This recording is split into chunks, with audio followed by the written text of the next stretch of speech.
Allez, bonjour à toutes et à tous, j'espère que vous allez bien, que la nuit a été bonne, que vous avez pu profiter de l'éclipse un petit peu quand même. Hier soir, il y avait les Perséides aussi cette nuit, c'est pour ça que j'ai une gueule complètement éclatée, c'était très très joli à voir. Côté des marchés, bah écoutez, c'est toujours stagnant, hein. On est au mois d'août, des résultats hier très très bons, on va dire, hein, comme ceux attendus, de toute façon, voilà, c'est ce qui était attendu. Petite chute du côté de l'indice FedWatch qui estime maintenant plus qu'à 40% une probabilité de hausse des taux pour la réunion de septembre de la Fed. Moi, j'attends, encore une fois, vous le savez, je suis pour une très forte probabilité de hausse des taux en septembre ou en fin d'année. Ça bouge pas trop pour le reste. On a pas mal de petites news un peu à droite à gauche qui sont tombées. Je vous parlerai d'un petit point aussi que j'ai pas préparé ce matin. Je viens de tilter à l'instant au moment où je suis en train de tourner cette vidéo, mais c'est pas grave, je vais vous en parler quand même. Ça concerne les assurances pour se couvrir d'une pas faillite de Nvidia, mais d'un possible non-paiement des crédits, et cetera, et cetera. Et là, il y a beaucoup de choses à dire là-dessus, mais on va en parler de cette matinale. Ladies and gentlemen, c'est parti, on démarre le Crypto Café.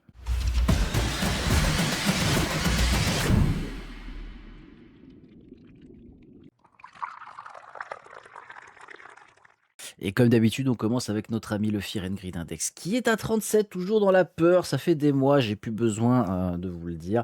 On s'en est même habitué de cette peur maintenant, donc on n'a plus à se prendre la tête avec ça. Les entrées et sorties des ETF, Ethereum, Bitcoin, c'est très stagnant. On va même pas se prendre la tête là-dessus, hein. Je pense que vous avez bien compris. Bitcoin dominance, Ethereum et les autres, ça bouge quasiment pas, mais ça bouge quasiment pas. Voilà. On s'assied sur ses mains, j'ai envie de dire. On attend qu'il y ait quelque chose. Prends un bâton, on essaie de le secouer. Est-ce que tu peux bouger un peu? Non, t'as pas envie. Bon, à te faire foutre. C'est comme ça, c'est la vie. Petit tour du côté du marché des cryptos ce matin. Un Bitcoin toujours sous les 64 000, on est à 63 876. Un Ethereum juste en dessous les 1900. Pareil, ça bouge pas beaucoup. Hype, hyper liquide. Hier, je lisais un article sur les fonds qui ont créé des ETF Hype qui disait oh, finalement la demande elle est pas si top. On pense pas que ça ira au niveau de Solana XRP, c'est trop loin.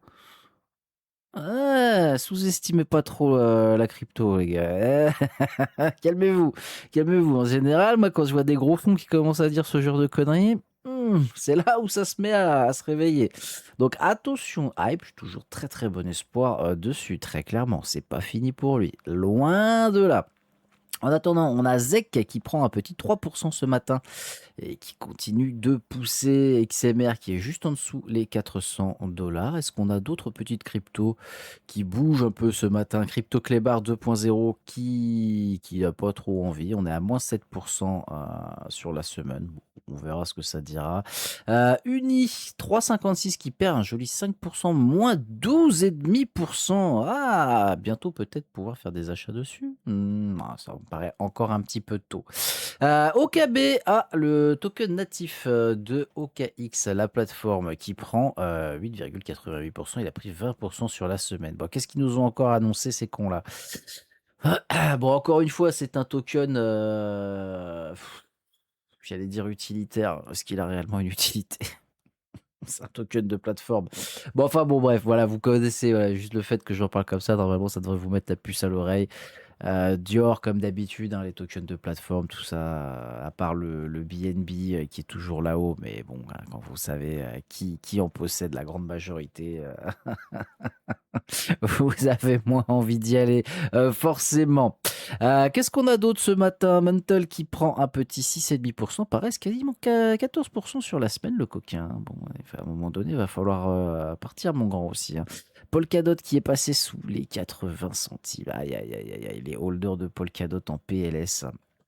C'est con, hein, vraiment, parce que ce projet pourrait être incroyable. Il y a énormément de choses. Mais bon, Il prend pas. La sauce ne prend pas, la mayonnaise ne veut pas monter, c'est compliqué avec lui, hein. Puis en plus la période n'est pas forcément propice, pour tout ça. AVE pareil, un petit moins 1,63. On est à 88,50 $ et pourtant c'est pas cher quand on sait, pareil, tout, ce qu'il y a derrière le protocole, derrière AVE, quand on sait tout ce qu'il y a, on se dit: «Mais vraiment, mais comment c'est possible?» Enfin bon, c'est comme ça, c'est le monde de la crypto aussi, hein. C'est aussi le monde de la crypto. Et c'est pour ça que, bah, selon, votre profil, selon, ce que vous êtes en tant qu'investisseur, bah, parfois, il faut juste se contenter, de Bitcoin, Ethereum, hein. Tout simplement, tout simplement. J'ai beaucoup de personnes qui viennent me poser des questions en ce moment sur les alts, et cetera, et cetera. Et en fait, quand on discute rapidement de leur profil, moi, j'ai quasiment rien à dire. C'est ça qui est bien, c'est que vous vous rendez compte quasiment tout de suite que qu'est-ce que vous allez vous faire chier sur des alts alors que vous avez Bitcoin, Ethereum et que derrière vous pouvez partir sur le reste, sur le secteur traditionnel, etc. Tout simplement. Allez, on passe au calendrier économique. Et ce calendrier économique, qui n'est pas surprenant pour les résultats, c'est au final, c'est exactement ce qui était attendu par les opérateurs, très, très bien pricé pour un mois d'août. Bon, en même temps, ça ne devait pas être trop, trop compliqué. Très léger recul, donc de l'inflation annuelle à -0,1 pour juillet. Très légère augmentation, on est à plus 0,1 pour la mensuelle, de juillet. Les IPC Corse, ça bouge pas, c'est pareil, c'est une petite augmentation, mais rien de méchant. Les stocks de pétrole brut aux États-Unis, qu'est-ce qu'ils ont branlé là? 17,423 millions de barils, mais what the fuck? What the fuck? Alors là, il y a pas beaucoup d'explications, avec ce genre de résultats, comment dire? Et c'est très simple. Soit le mec qui a fait la commande, il s'est foiré, auquel cas il va se faire défoncer, j'y crois pas du tout. Soit il y a une très grosse baisse de la consommation aux États-Unis et par rapport aux stocks qui ont été achetés, bah, du coup, c'est un peu la sauce. Il y a une troisième possibilité, celle que je vous avais évoquée en janvier avant que la guerre commence, en Iran, c'est, les États-Unis qui ont fait des très gros stocks en se disant: «Bon, qui c'est qu'on va faire chier maintenant?» Moi, j'y crois moins quand même, hein, j'y crois moins à celle-là. C'est bon, à un moment donné, faut arrêter, surtout qu'il y a les midterms dans pas longtemps. Il va pas faire de dinguerie. Là, ils sont déjà en PLS, là, les républicains, donc à mon avis, ils vont pas faire de folie furieuse. Je parierais plus, si j'avais une pièce à mettre là-dessus, je parierais plus sur le grosse, grosse baisse de la consommation du mazout aux États-Unis, tout simplement parce que les prix sont toujours beaucoup, beaucoup trop élevés. Moins élevé que chez nous, je vous le dis tout de suite. Commencez pas à vous jeter là-dessus. Mais ouais, non, ça c'est un chiffre. Alors, à voir s'il y aura une révision ou pas, hein, mais ça c'est pas un chiffre normal, très clairement. Très clairement, c'est pas normal du tout. Aujourd'hui, on aura les PPI, les prix à la production, qui sont attendus en hausse. Et c'est pareil, les prix à la production, ça veut dire inflation à venir. S'ils sont vraiment en hausse, ça veut dire inflation à venir. Comprenez-le. Comprenez-le, le problème de l'inflation n'est pas réglé. Ils se sont pris à -0,1 % sur le mois de juillet. Bon, je n'y crois pas, je n'y crois pas, je n'y crois pas. Voilà, ce n'est pas possible. Il suffit d'aller regarder, les bonds, ça on y viendra. Quand on regardera les graphiques, je vous ferai une petite explication là-dessus. Vous allez voir que c'est compliqué cette affaire, hein. Et enfin, les inscriptions hebdo au chômage à 14h30 qui sont attendues avec une très légère hausse, mais toujours pas de très très gros coup de chaud sur le marché du travail aux États-Unis, qui en général, hein, peut montrer des signes, mais quand il les montre, c'est un peu trop tard. Voilà, tout simplement. Donc on va pas se casser la tête, les PPI vont être très importants, bien évidemment. Demain, on a les ventes au détail principales mensuelles, les ventes au détail classiques, hein. Pareil, c'est attendu avec pas mal de hausses. On verra ce que ça dira. Pas prise de tête. 14h30, ça risque de bouger un petit peu, donc on s'accroche gentiment. Allez, on va regarder un petit peu l'info éco macro et crypto. Et la première info du jour, on ira voir le graphique juste après, bien évidemment. Le dollar qui a gagné en force pendant que le yen a continué de baisser. Oui, oui, oui, oui, oui, on est quasiment à 160. L'achat des ricains qu'on a eu à la fin du mois de juillet, bah, il est en train de s'effacer gentiment. Il est en train de s'effacer gentiment. Donc c'est pas fifou, fifou, fifou. Très clairement, il y a, comment dire? Les marchés qui voient une probabilité de 56 d'une hausse, des taux, de la Fed d'ici octobre. Alors, quand, je vous disais ce que je vous disais au début de cette matinale, c'est que l'indice de FedWatch est tombé à 40. On était à 48 avant, les chiffres, de l'inflation. On est tombé à 40 après ces chiffres puisque, il y a eu une petite, diminution de 0,1. Maintenant attention, c'est un chiffre, annuel, ça peut très vite, bouger, hein, quand même. Faut pas déconner, l'inflation, ça peut vite partir, surtout si, il y a, également cette baisse de la consommation due au prix. Il va falloir faire très, très attention à ça et bien évidemment surveiller le yen parce que, les emprunts ne pourront plus se faire s'il y a également une hausse des taux au niveau de la BOJ, hein, la Bank of Japan. Donc attention, il y a beaucoup de pièces du puzzle qui se sont emboîtées, d'accord? Ils essaient de faire éclater gentiment ce puzzle, mais attention à ne pas le terminer parce que là, clairement, ce serait, très dangereux, pour les marchés mondiaux, donc ça pourrait nous piquer la tronche. Let's see ce que ça dira. En attendant, bah, avec ces chiffres de l'inflation, la deuxième news, c'est que les actions asiatiques ont augmenté. Eh oui, oui, oui, oui, oui. Les emergent markets, on n'en entend pas assez parler, mais ça continue de monter gentiment. Alors, il y a des gros mouvements, c'est pas encore la crypto, c'est sûr. Mais il y a quand même des gros mouvements, donc je pense, qu'il y a toujours des petits paris à faire, des petites, pièces à poser un peu à droite à gauche. Encore une fois, attention, hein, pas la diversification, c'est très important, mais ça sert à rien d'être sur 10 000 trucs en même temps. Focusez-vous sur déjà ce qui vous plaît, ce que vous comprenez, c'est très important. Mais, les emerging markets, particulièrement Asie, hein, tout ce qui peut être, Japon, Corée et cetera, vous pouvez avoir des très, très belles, des comment emerging market, Japon, Corée. Ouh là, attention, hein, mettez des grosses guillemets là-dessus. Je me reprends, directement. Vous pouvez avoir des très, très, très belles choses, des très, très beaux, bénéfices. Maintenant, faites pas n'importe quoi, bien évidemment. Ça pourra être un petit peu plus coquinou. Je profite de ce moment aussi où je pars un peu plus secteur traditionnel. Je termine un très, très gros tableur Excel dans lequel j'ai regroupé tout ce qui était éligible PEA avec, un suivi historique de tout ce qu'il y a. Donc vous avez des pourcentages, annuels, des pourcentages annualisés, 5 ans, 10 ans, 15 ans, 20 ans selon l'historique que vous avez. Je vous ai fait une description de ce qu'il y a dedans, bien évidemment. Vous avez tous les codes ISIN et cetera. Ça, c'est un très, très gros document qui m'aura pris pas mal de temps à tout regrouper. Je devrais pouvoir le diffuser sous peu. Bon, par contre, celui-là, bien évidemment, je vais vous le diffuser. Faudra être abonné et il faudra commenter, hein, très clairement. Bah oui, oui, oui, oui. Ça, c'est beaucoup de taf et c'est normal que ce soit que les personnes qui suivent qui, puissent en profiter. Faut pas déconner non plus à un moment donné. Ah, donc je vous le dis, un petit aparté qui était, dans les news. Ça va arriver, j'espère, lundi max. Parce qu'entre la bibliothèque, la boîte, les machins, comprendrez que, il y a beaucoup de taf, pour un mois d'août. Je vais pas prendre de vacances cette année, je le sens gros comme une maison. C'est pas grave, faut bosser. Au boulot! Allez, au boulot! Bon, enfin bon, on revient à nos petites news. Donc, les marchés asiatiques, très, très, très intéressants. Toujours à surveiller, toujours des petites alertes un petit peu à droite, à gauche. Enfin, la news crypto du jour, c'est Fidelity qui va ajouter le stacking d'Ether à son fonds. Et ouais, on va avoir du stacking. Donc, ça, c'est cool. Et ça sera des paiements en espèces trimestriels. Alors combien, comment, pourquoi? On n'a pas toutes les données. Je suis pas encore allé voir le S3 parce qu'ils ont déposé le S3 au niveau de la SEC. Il y a des ondits, il y a des petites pièces qui commencent à sortir un peu à droite à gauche. Moi, je pense que ça peut être très très intéressant. Encore une fois, ce que j'aime bien, c'est que tout le monde encore est encore en train d'essayer, d'enterrer Ethereum, alors qu'il faut pas enterrer Ethereum, les enfants. 70-75 des projets qui existent sont basés sur le modèle Ethereum, font partie du projet Ethereum entre guillemets, hein.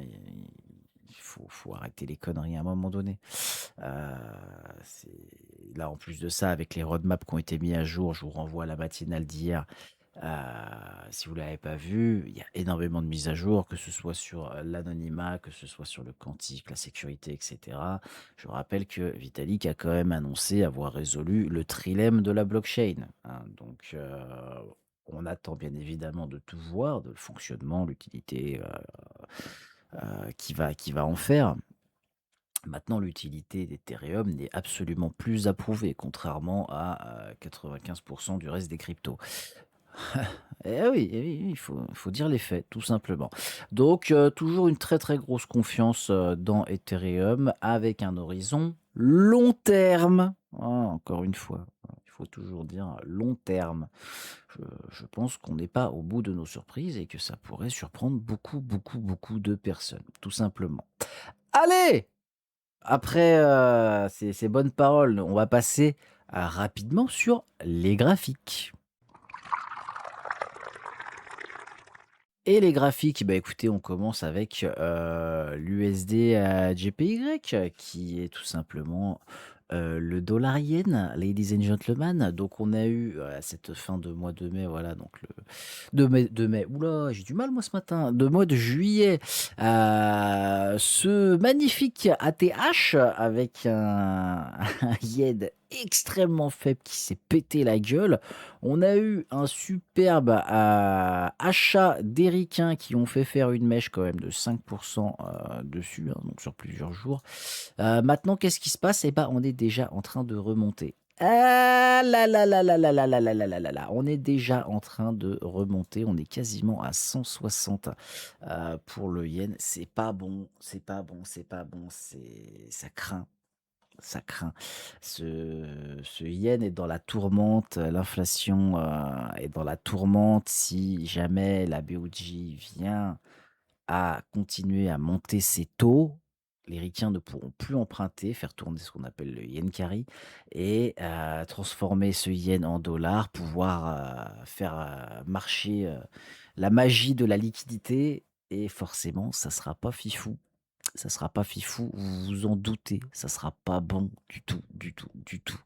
Le deuxième graphique, c'est les bonds, hein, les obligations du gouvernement américain à 30 ans. Alors là, on est sur un graphique en weekly. Vous pouvez voir que, hein, ça fait très, très, très longtemps. On est sur des plus hauts. On est à 5,239 sur 30 ans, qu'est-ce que ça veut dire? Vous avez plusieurs types d'obligations, hein, ça partout, ça vous avez 2 ans, vous avez 5 ans, 10 ans, 15 ans, 20 ans, 30 ans, et cetera, et cetera. Plus c'est court terme, plus c'est, «la confiance» entre guillemets, pour dire: «Bon, bah, vous allez vous démerder, hausse des taux, pas hausse des taux, et cetera». On vous fait confiance là-dessus. Par contre, sur 30 ans, c'est la confiance, pour dire comment vous expliquer ça facilement, rapidement? C'est juste pour vous dire tout simplement, on n'a absolument pas confiance en vous pour régler le problème de l'inflation. Grosso modo, je ne vais pas rentrer dans tous les détails, mais plus on a des obligations à 30 ans qui montent, je vous rappelle que c'est une obligation rapidement quand même. En gros, vous achetez de la dette. Vous achetez de la dette aux Américains pour ces obligations américaines. Et les Américains vous payent des intérêts. En fait, c'est un crédit inversé, hein, tout simplement, hein. C'est vous qui prêtez du pognon. Donc, là, si vous prêtez du pognon aux Américains, eh ben, ils vous font un taux à 5,239 annuel, voilà. Donc bon, sur 30 ans, la seule façon que pour vous, entre guillemets, de perdre cet argent, bah, ça serait que les Américains fassent faillite. Pour faire simple. Je raccourcis beaucoup de choses, bien évidemment, je simplifie, pour les besoins de cette vidéo, mais bon. Voilà, voilà. Donc si vous voulez, si demain les Américains font faillite, je pense honnêtement que ce sera le cadet de nos soucis de voir ça, de voir ça très clairement. Donc bon, c'est quand même à prendre en compte, hein, pour des gens qui ont quand même une diversification assez large. Bah, 5,24 par an, c'est au-dessus de l'inflation, entre guillemets. Moi, je dis ça comme ça, hein. Bon, par contre, là, c'est sur 30 ans, quoi. Mmh. Ça va piquer. Allez, côté de notre ami le Bitcoin. Le Bitcoin, eh ben, ouais, je rétablis la connexion quand même, s'il te plaît, hein, faut pas déconner. Notre ami le Bitcoin qui, bah, sur le CME est à 64 000 $, hein. Écoutez, ça bouge pas. On est vraiment stagnant là-dedans, là, depuis un moment, là. Ça veut pas, hein, depuis, ça fait un mois et demi. Voilà, ça fait un mois et demi, ça ne bouge pas, il est mort, pareil, toujours avec le petit bâton, on essaie de le faire bouger, mais non, il a pas envie. Donc on va le laisser faire sa vie. Nous sommes toujours positionnés, bien comme il faut, donc on se prend pas la tête. Encore une fois, je le dis, j'ai encore eu la question hier, est-ce que ça vaut le coup d'acheter un petit peu toutes les semaines, toutes les 2 semaines, tous les mois, et cetera? Oui, si vous êtes, dans cette vision plus ou moins long terme, oui, ça vaut le coup, évidemment, c'est du bitcoin. J'ai juste à me foutre en weekly, tout simplement. Voilà, hop là, évidemment, ça vaut le coup. Que ça descende plus bas, vous êtes sur un DCA, parce que vous m'expliquiez aussi, vous êtes sur un DCA, même si ça vient à descendre, ça finira par remonter, tout simplement. Voilà, long terme, vision long terme, ne vous cassez pas la tête et ça va très très bien se passer, comme d'habitude. Allez, je repasse rapidement en grosse caméra. Donc, je vous parlais un petit peu au début de cette matinale de Nvidia. Nvidia, il va falloir surveiller beaucoup de choses. Il va falloir surveiller beaucoup de choses. Quand on a le prix des assurances pour se couvrir d'une faillite, non-paiement de crédit, de Nvidia qui a plus que doublé en 10 semaines, donc en 2 mois et demi, il y a des très grosses questions à se poser. Pourquoi les assurances ne font qu'augmenter et des augmentations, énormes, hein, quand tu prends plus 100 dans la tranche d'augmentation du prix de ton assurance, pour te couvrir de la chute de la première boîte au monde, de celle la plus rentable, la plus valorisée, alors que le cours ne bouge pas, c'est qu'il y a un problème. Ça peut prendre du temps. Je le dis, je le répète, ce que je vous dis depuis des semaines, bientôt depuis des mois maintenant, ces choses-là prennent du temps. Mais toujours regarder ce que font les assureurs parce que eux, c'est des bons ratus et ils ont le nez fin. D'accord? Ils ont le nez très très fin. Donc attention à ça, c'est à surveiller. Vous pouvez le trouver très facilement, hein, ce genre de graphique, entre guillemets. C'est une galère sans nom, hein, bien évidemment. Puis moi, j'ai pas de Bloomberg Terminal. J'ai pas 20 000 dollars à mettre par an là-dedans, très clairement. Donc, je vous le dis, faites très attention, ce genre d'affaires. Ça peut être croustillant. J'aimerais que ça arrive vite, mais il paraît que plus c'est long, plus c'est bon. Et ça nous fera de toute façon des occasions d'entrer sur différents marchés plus tard, dans tous les cas. Allez, c'est tout pour moi ce matin. On est jeudi, mode détente, très clairement. On attend 14h30, on se précipite pas. Toujours la petite ceinture de sécurité qui va bien. On est en détente sur ces marchés de toute façon. On attend maintenant la rentrée et moi j'attends surtout fin août pour le discours de Kevin Warsh à Jacksonville. Ou Jackson, je sais même plus, ouais, je crois que c'est Jacksonville. Qui va, j'espère, nous donner un petit quelque chose à grignoter, parce qu'à un moment donné, il faut qu'il parle aussi, l'ancien. Ah. Allez, une bise.